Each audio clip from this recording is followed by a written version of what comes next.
Hello bull draggers दोस्तों, पिछले कुछ महीनों से गोल्ड को लेकर काफ़ी बातें हो रही हैं। बड़े बड़े लोग इसके बारे में बात कर रहे हैं, आर्टिकल्स लिखे जा रहे हैं। सो यहाँ पर क्या हो रहा है?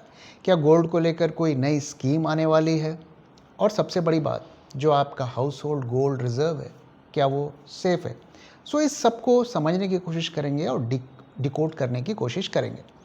सो मैं कुछ जो चीज़ें कही गई गोल्ड से रिलेटेड, वो मैं आपके साथ शेयर करता हूँ। मैंने अपने पिछले वीडियो में भी इसके बारे में बात किया था, एक बार फिर उसे रिपीट कर देता हूँ जिन लोगों ने वो वीडियोस नहीं देखे।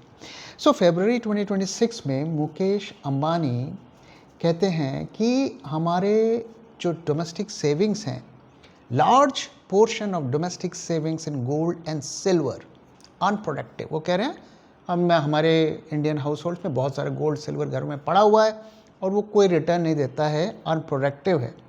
ये बात उन्होंने कही जब वो ब्लैक रॉक के जो सीईओ है लैरी फिंक, उनके साथ एक चैट सेशन कर रहे थे और बेसिकली ये कहने की कोशिश कर रहे थे कि गोल्ड में आपने जो भी पैसा पूंजी लगा रखी वो बेकार है, वहाँ से निकालो, by equity and not gold. ये उस सेशन का नैरेटिव था। और उसी सेशन में लैरी फिंक ने कहते हैं next 20-25 years an era of India, मतलब अगले 20-25 सालों में इंडिया में ज़बरदस्त ग्रोथ आने वाली है। India need to invest in the country's growth through capital market rather than physical assets. कि भाई आप क्या गोल्ड वोल्ड में रखे हुए हो, इतना 20-25 साल इंडिया में ग्रोथ आने वाला है, वो पैसा निकाल कर इक्विटी मार्केट में लगाओ। उनका खुद का फंड इंडिया को बेच रहा है। लेकिन हमें कह रहे हैं कि आप गोल्ड बेचकर इक्विटी में लगाओ। इसके बाद कोटक बैंक एएमसी के एमडी है, वो कह रहे हैं gold worth $700 billion lying idle in Indian households could fund the country's growth. Called for gold monetisation push. So वो भी वही बात कह रहे हैं। तो आप देख रहे हैं कि ये सारा कुछ एक भाषा में बात कर रहे हैं। और इनकी बात पर मैं एक चीज़ कहना चाहूँगा कि क्या देश को ग्रो कराने की रिस्पॉन्सिबिलिटी इंडियंस की है? क्या हम ही अपना पैसा निकाल कर दें, अपना गोल्ड दें, तभी देश ग्रो करेगा? तो ये सोचने वाली बात है। सो आप देख सकते हैं कि ये जो भी चीज़ें कही जा रही हैं, एक डायरेक्शन में चीज़ें जाती हुई दिख रही हैं। पिछले 2-3 महीनों में एक ही चीज़ कही जा रही है। इसके अलावा आर्टिकल्स लिखे जा रहे हैं और ये कहा जा रहा है कि नहीं गोल्ड को यूज़ करना चाहिए, यूटिलाइज़ करना चाहिए। और ये सब क्यों कहा जा रहा था, अब धीरे धीरे चीज़ें क्लियर होती जा रही हैं।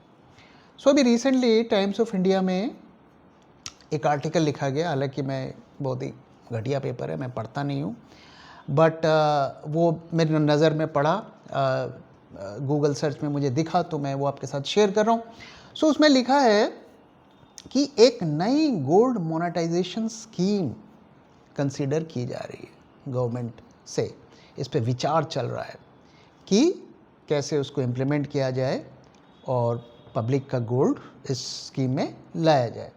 सो अब अगर आप देखें तो ये स्कीम कैसे काम करेगी। सो मान लीजिए आपके पास गोल्ड है, वो गोल्ड आप जाकर गवर्नमेंट को देंगे through various means, through bank और जो भी दूसरे सोर्सेज हैं उसके थ्रू देंगे, और बदले में आपको इंटरेस्ट दिया जाएगा। और वो गोल्ड एक एफडी की तरह काम करेगा, मतलब आपको इंटरेस्ट मिलेगा और फिर जब उसकी मैच्योरिटी हो जाएगी तो वो गोल्ड आपको मिल जाएगा। मतलब ध्यान रहे कि वो गोल्ड को पहले गलाया जाएगा। इसके बारे में हम थोड़ा और बात करेंगे कि नई स्कीम में क्या आ सकता है, थोड़ी देर में इसको हम समझेंगे। अब ये क्या रियलिटी है, क्या ऐसा होने वाला है? देखिए, ऐसी ही स्कीम 2015 में आई थी, जो जिसे GMS 1.0 कहा गया, यानी गोल्ड मोनेटाइजेशन स्कीम 1.0 कहा गया। अब ये 2.0 की बात हो रही है। वो स्कीम पूरी तरीके से फ्लॉप हो गई। क्यों फ्लॉप हो गई? क्योंकि उस वक्त अगर आप देखिए तो कोई अर्जेंसी नहीं थी लोगों को, क्योंकि गोल्ड के साथ एक सेंटिमेंटल वैल्यू होती है। सो कोई बहुत ही मजबूरी में जाकर वो गोल्ड ऐसी स्कीम्स में देता है। तो वो कोई अर्जेंसी नहीं थी, लोगों को कोई नीड नहीं नज़र आई। और साथ में जो गोल्ड लोन्स वगैरह भी पिकअप कर रहे थे, और गोल्ड में उतनी उस वक्त राइज भी नहीं देखने को मिल रहा था, प्राइजेस लो थे। अगर गवर्नमेंट की सिचुएशन देखें तो उस वक्त जो current account deficit, gold reserves, forex reserve सब कंट्रोल में थे। और उस वक्त जो स्कीम थी वो थी थ्रू बैंक्स, मतलब आपको बैंक में जाकर ये करना है। अब बैंक में डील करना आप समझते हैं कि एक छोटा गरीब मिडिल क्लास का आदमी बैंक में जाने से हेजिटेट करता है, बैंक का रिस्पॉन्स हमेशा बहुत फ्रेंडली नहीं रहता है। अगर आपके पास बड़े पैसे हैं तो वो आपको अच्छे से ट्रीट करते हैं, अगर आप थोड़े उतने अच्छे फाइनेंशियली नहीं हैं, छोटा मोटा काम करते हैं, तो वो आपको उस तरीके से ट्रीट करते हैं। ये एक रियलिटी है, आप सब जानते हैं। सो अब यहाँ पर क्या बदला है, क्यों दोबारा से ये सिचुएशन, ये दोबारा से ये स्कीम लाने की बात हो रही? तो वही जो उस वक्त जो सिचुएशन थी अब इसके ऑपोजिट है। सो पहली चीज़ तो ये कि अभी कहा जा रहा है कि 30,000 टन का गोल्ड हाउस होल्ड रिजर्व है। 30,000 टन, एक टन मतलब यूएस के हिसाब से देखें तो 900 के करीब आता है, मतलब मोटा मोटा 900 से 1000 केजी के आसपास आप समझ लीजिए। Metric tonne is 1000 KG. So इतना गोल्ड है। दूसरा, अब सिचुएशन आप देख रहे हैं कि कैसे बदल रही है, फॉरेक्स रिजर्व का इशू है। सो जो सिचुएशन उस वक्त थी अब उसके ऑपोजिट होती हुई दिख रही है। और इस बार जो वो बैंक वाली जो लेयर थी, इसको ऐसा अभी तो कुछ फाइनल नहीं हुआ, ये सब कुछ डिस्कशन हो रहा है। सो उसमें कहा गया कि थ्रू ज्वेलर्स आप इस डील में पार्टिसिपेट कर सकते हैं। सो मतलब आपके जो नेबरहुड ज्वेलर्स हैं जिनसे आप इतने सालों से डील कर रहे हैं, क्योंकि वहाँ पर आपकी एक रिलेशनशिप होती है, एक ट्रस्ट होता है, सो आप उनके यहाँ जाकर अपनी ज्वेलरी देंगे और उस ज्वेलरी को पहले पिघलाया जाएगा, उसकी प्योरिटी को चेक किया जाएगा और उसके बेसिस पर आपको वो ऑफ़र किया जाएगा कि इतना आपको इसकी वैल्यू है, इतना आपको इंटरेस्ट मिलेगा और ये आपकी मैच्योरिटी है। उस तरीके से चीज़ें होंगी और कोशिश ये की जा रही है कि पूरा कुछ इसको डिजिटाइज किया जाए, यानी कि डिजिटली आप ट्रैक भी कर सकें कि आपका गोल्ड कहाँ गया, कितनी प्योरिटी आई। सो इस तरीके का सिस्टम बनाने की बात हो रही है। अब यहाँ पर जो सबसे सोचने वाली बात है कि जिस चीज़ से हम इंडियंस को सबसे ज़्यादा डर लगता है या इमोशनली हम अटैच्ड होते हैं, क्योंकि उस ज्वेलरी को हमारे फैमिली मेम्बर्स में कोई ना कोई पहनता है, यूज़ करता है, तो उसकी एक सेंटिमेंटल वैल्यू होती है, जिसकी वजह से पहली वाली स्कीम फेल हुई। सो अब इसमें क्या बदलाव आएगा? आप जानते हैं कि जो गोल्ड लोन्स में लोग इसलिए पार्टिसिपेट करते हैं क्योंकि उन्हें पता होता है कि हम ये ज्वेलरी देंगे और बदले में फिर हमें यही ज्वेलरी वापस मिलेगी। इस स्कीम में ऐसा नहीं है कि आपकी ज्वेलरी, आपको वही ज्वेलरी वापस मिलेगी। आपको हो सकता है गोल्ड वापस मिल जाए, लेकिन वो पिघला हुआ गोल्ड बार मिलेगा, जिसे आपको फ्रेश बनानी पड़ेगी। अब सोचने वाली बात यह है कि इसी रीज़न से पहले वाली स्कीम फेल हो गई, तो अब गवर्नमेंट को क्यों कॉन्फिडेंस हो रहा है कि इस बार ये स्कीम सक्सेसफुल हो जाएगी? सो इसका एक रीज़न तो ये है कि इकोनॉमिक सिचुएशन बदली है, लोग अब ज़्यादा मजबूर हैं। अब अगर आप देखें तो जो फाइनेंस हैं, जो माइक्रो लोन्स हैं, वो बहुत ज़्यादा डिफ़ॉल्ट्स हो रहे हैं। वो एक बड़ा मार्केट है, लोग इस वक्त परेशान हैं, जॉब्स के इश्यूज़ हैं, सेविंग्स के इश्यूज़ हैं। तो गवर्नमेंट को लगता है कि शायद इस बार ये क्लिक हो जाए। लेकिन इसके अलावा दूसरा क्या किया जा सकता है? देखो, अभी ये स्कीम फाइनल हुई नहीं है, मैं नहीं कह सकता क्या होगा नहीं होगा। एक पॉसिबिलिटी की बात करते हैं कि क्या हो सकता है, कैसे, क्यों ये इस बार इतने लोग बात कर रहे हैं, और क्यों जब कोई स्कीम लाता है तो ये सोच के लाता है कि ये सक्सेसफुल इस बार हो जाएगी। तो क्या उसकी वजह है, क्या किया जा सकता है कि ये स्कीम सक्सेसफुल हो जाए? हम एक स्पेकुलेट करने की कोशिश कर रहे हैं। मैं कोई यहाँ पर ये नहीं कह रहा हूँ कि ऐसा होगा या नहीं होगा। सो जैसा कि नोटबंदी में हुआ, नोटबंदी में कुछ चीज़ें कही गई कि भाई ऐसा ये है, आपका लीगल टेंडर नहीं है, तो आप जाकर आप नए नोट एक्सचेंज कराइए। तो हमें फोर्स किया गया। क्या गोल्ड में ऐसा किया जा सकता है? मुझे नहीं पता। लेकिन कुछ चीज़ें जो लीगली की जा सकती हैं, कोई इसमें अगर कोई भी चाहेगा, कोई भी गवर्नमेंट चाहेगी तो ऐसा कर सकती है। वो ये कर सकती है कि एक कानून लाया जा सकता है कि आप अगर इतने से ज़्यादा गोल्ड को होल्ड करते हैं तो आपको डिक्लेयर करना पड़ेगा। मान लीजिए 50 ग्राम कर दिया या 100 ग्राम कर दिया या 200 ग्राम, व्हाटएवर एक्स ग्राम हम मान के चलते हैं। इससे ज़्यादा आपकी अगर गोल्ड की होल्डिंग है तो आपको डिक्लेयर करना पड़ेगा। और साथ में ये भी किया जा सकता है कि उस पर टैक्स देना पड़ेगा। ऑलरेडी आप देखो, अभी रिसेंटली नए टैक्सेस इंट्रोड्यूस कराए गए, कैपिटल गेन टैक्सेस को बढ़ाया गया, एसटीटी को बढ़ाया गया और कॉन्स्टेंटली जो जो जो जो कैपिटल गेन टैक्सेस थे प्रॉपर्टी वगैरह में, उसको भी चेंजेस करने की बात हुई। सो टैक्स नेट को बढ़ाने की कोशिश हो रही है, तो ये भी किया जा सकता है, लीगली किया जा सकता है ना। आई डोंट थिंक कोई कुछ इसको अगर ये कानून बन भी गया मान लीजिए, तो कोई कुछ इस पे ज़्यादा कुछ कह सकता है।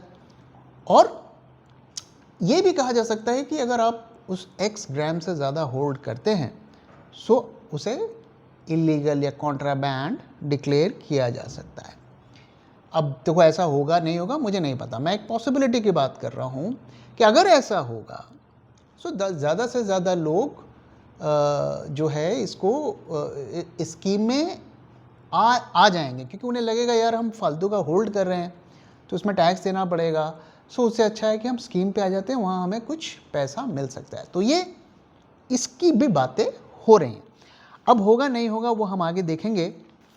अब प्रश्न ये है कि क्यों गवर्नमेंट ऐसा करेगी या आरबीआई ऐसा करने का सोचेगी, क्या उसकी वजह है। तो आइए हम समझते हैं कि इस वक्त सिचुएशन क्या इतना ड्रास्टिकली बदल गई कि आपकी जो पहली वाली स्कीम फेल हो गई, आपकी एसजीबी स्कीम भी आपने बंद कर दी क्योंकि उसमें काफ़ी ज़्यादा आपको लॉसेस हो गए।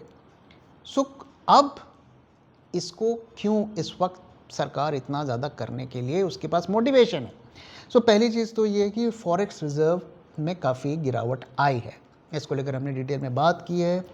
फिगर्स को लेकर कुछ लोग क्वेश्चन मार्क भी रेज करते हैं, बट ठीक है, हम ऑफिशियल फिगर्स पे जाएंगे। सो फरवरी में $728 बिलियन का रिजर्व था फॉरेक्स का, जो घट के 690 हो गया है। इसमें से काफ़ी पोजीशंस फॉरवर्ड्स की भी हो सकती है। दूसरा, आरबीआई के जो गोल्ड रिजर्व है, ऑफिशियल फिगर्स कहता है कि गोल्ड रिजर्व बढ़ा है। ब्लूमबर्ग ने रिसेंटली ही एक रिपोर्ट पब्लिश की थी, उसमें कहा था कि गोल्ड रिजर्व को यूज़ किया जा रहा है रुपये को डिफेंड करने के लिए, एक्चुअल रिजर्व्स उससे कम है। सो हम ऑफिशियल फिगर्स पे जाएंगे जो आरबीआई कह रहे हैं गोल्ड रिजर्व बढ़ा है, तो लेट्स बिलीव दैट फिगर। इसके अलावा देखिए कि रीज़न क्या है कि जो करंट अकाउंट डेफिसिट है, यानी कि जो डॉलर्स आ रहे हैं और जो डॉलर्स जा रहे हैं इंडियन इकॉनमी से, वो गैप बढ़ता जा रहा है और आगे भी बढ़ेगा। क्यों? क्योंकि हमारे आईटी सर्विसेज कंपनी ख़राब कर रही हैं, अच्छा नहीं कर पा रहे हैं, और हम ज़्यादा इंपोर्ट कर रहे हैं, चाइनीज़ से गुड्स को काफ़ी इंपोर्ट कर रहे हैं, महंगा तेल भी खरीद रहे हैं।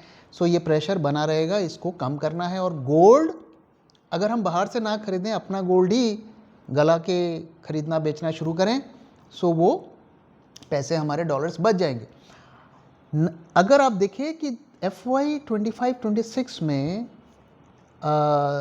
711 टन्स गोल्ड को हमने इंपोर्ट किया, करीब $72 बिलियन इसके लिए खर्च हुए। तो सरकार के पास मोटिवेशन तो है। ओके, सो अगर ऐसा होता है तो काफ़ी सारी सरकार की प्रॉब्लम्स तो ख़त्म हो जाएंगी। गोल्ड रिजर्व भी आपका बढ़ जाएगा, जो करंट अकाउंट डेफिसिट है वो भी कंट्रोल में आ जाएगा, लेकिन आपका गोल्ड चला जाएगा। तो एक मोटिवेशन, एक जिसे कहते हैं एक मोटिव यहाँ पर हमें दिख रहा है। सो क्या ऐसा होगा नहीं होगा, ये तो अब देखिए कुछ दिनों में पता चल जाएगा। लेकिन इस बात को डिनाई नहीं किया जा सकता है कि इस पर कुछ ना कुछ चल रहा है। वो किस फॉर्म पे आएगा, किस फॉर्म पे नहीं आएगा, वो देखने वाली बात है। अब जब ये सब कुछ नहीं हुआ तो हम इसके बारे में क्यों बात कर रहे हैं। तो देखिए, कोई चीज़ जब हो जाती है उसको बताने वाले और उसके फ़ायदे बताने वाले बहुत लोग होते हैं, लेकिन कोई चीज़ होने से पहले ये हम कोशिश करते हैं आपको बताएं, ताकि आप अपने आप को प्रिपेयर कर सकें और आपके लिए अगर ऐसा हो जाए तो सरप्राइज़ ना हो। अगर नहीं होता है बहुत अच्छी बात है, मैं चाहता हूँ ऐसा ना हो, हमारा फैमिली गोल्ड हमारे फैमिली के पास रहे, ये सबसे अच्छी बात है, लेकिन सब कुछ हमारे चाहने से नहीं होता। अब थोड़ा समझते हैं कि यहाँ पे अगर हम बिगर पिक्चर को देखें क्या हो रहा है, ओके, और क्यों कम से कम मैं इसको लेकर कंफर्टेबल नहीं हूँ। सो देखिए, पहले तो ये कहा गया कि भाई आप नोट जो भी आप घर में कैश रखते हैं उसे बैंक में लेकर आओ। नोटबंदी की गई और उसके लिए कहा गया कि टेररिज्म ख़त्म हो जाएगा, ये हो जाएगा, वो हो जाएगा। अब वो हुआ नहीं हुआ वो आप डिसाइड करिए, मैं उसके बारे में बात नहीं करूँगा। लेकिन जो गरीब मजदूर, डेली वेजर्स, जो जो कैश में डील करते थे दूर दराज गाँव में, उनको बोला कि नहीं, अब अभी कैश बैंक में रखो। और फिर बैंक में रखा, फिर उनको बैलेंस मेंटेन करना है, अनाप शनाप चार्जेस लगाए गए, और फिर कई लोग पैसे वैसे लेके भाग गए, आज भी भाग रहे हैं, वो सब कुछ चला। चलो ठीक है, ये एक फॉर्मल इकॉनमी हमारी बढ़ी, इसको हम कुछ हद तक सपोर्ट कर सकते हैं।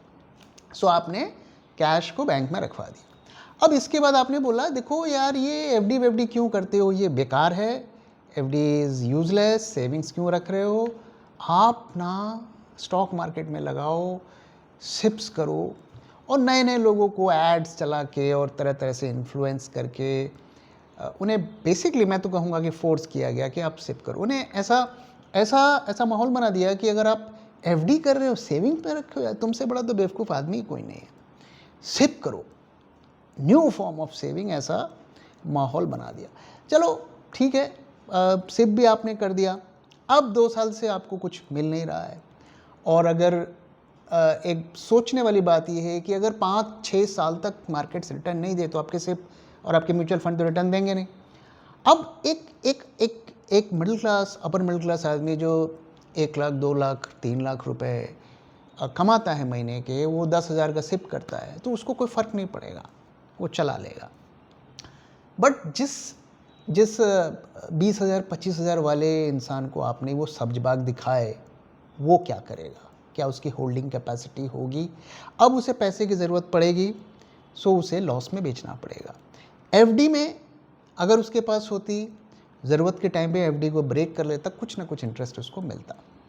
सो आपने सारा पैसा पहले कैश को बैंक में लेकर आया, फिर बैंक से आपने मार्केट में लगाया, मार्केट में पैसा आया तो भाई प्रमोटर ने तो खूब माल कमाया, उन्होंने सब कैमेलिया में 50 करोड़, 100 करोड़, 150 करोड़ के घर खरीद लिए, वो तो रिच हो गए, कंपनी के कैश रिजर्व बढ़ गए, और भले ही वो जॉब्स नहीं बढ़े लेकिन वो तो अमीर हो गए, और आपका पैसा उनके पास चला गया। तो आप देख रहे हैं ना कैसा पैसा ट्रांसफ़र हो रहा है।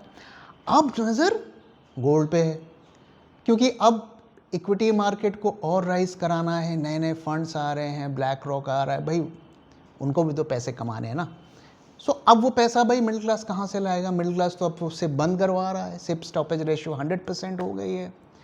सो भाई ये तो पूरी इंडस्ट्री खतरे में पड़ जाएगी। तो एक ये स्कीम को लाते हैं जिससे सोने को का पैसा हम स्टॉक मार्केट में ला सकते हैं।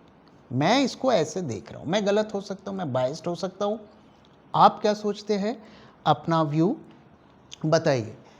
और देखिए, तो कैश गया, कैश के बाद सेविंग्स गई, सेविंग्स के बाद अब गोल्ड, गोल्ड के बाद प्रॉपर्टी। अभी रिसेंटली मैंने आपके एक टोकेनाइजेशन के बारे में वीडियो बनाया था। सो प्रॉपर्टी, तो जितने भी एसेट्स थे सब ये बड़े बड़े फंड मैनेजर्स और इनके निशाने पर है।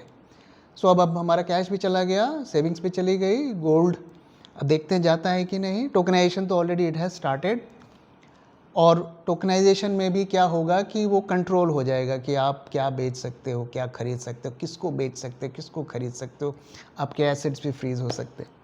सो बेसिकली सोचने वाली बात यह है कि क्या हम उस दौर में वापस जा सकते हैं जिस दौर से हम इतने सालों के बाद निकले। आप क्या सोचते हैं ज़रूर बताइए। और एक बार फिर बता देता हूँ कि ये स्कीम अभी फाइनल नहीं हुई है, डिस्कशन हो रही है। लेट्स होप कि ऐसा ना हो और हमें फोर्स ना किया जाए कि हम अपने गोल्ड पर टैक्स दें या उसे स्कीम में डालें। लेकिन अगर ये एक ऐसा कदम होता है कि हमें चॉइस दी जाती है कि आप घर में रखो या स्कीम पे ले आओ, अगर वो ऑप्शन दिया जाता है, चॉइस दिया जाता है, सो ये अच्छा कदम होगा, मैं इसका सपोर्ट भी करूँगा। लेकिन अगर किसी भी तरीके से डायरेक्टली इनडायरेक्टली अगर ये हमें फोर्स किया जाता है, सो प्रोबेबली ये हम मिडिल क्लास लोगों के लिए ये अच्छा कदम नहीं होगा। तो आप क्या सोचते हैं इसके बारे में, ज़रूर अपना फीडबैक भी शेयर करिए। तो दोस्तों इसी के साथ इस वीडियो को यहाँ पे ख़त्म कर रहा हूँ। वीडियो कैसा लगा ज़रूर बताइएगा, अपना फीडबैक भी शेयर करना मत भूलिएगा। Thank you very much for watching and thank you for your time.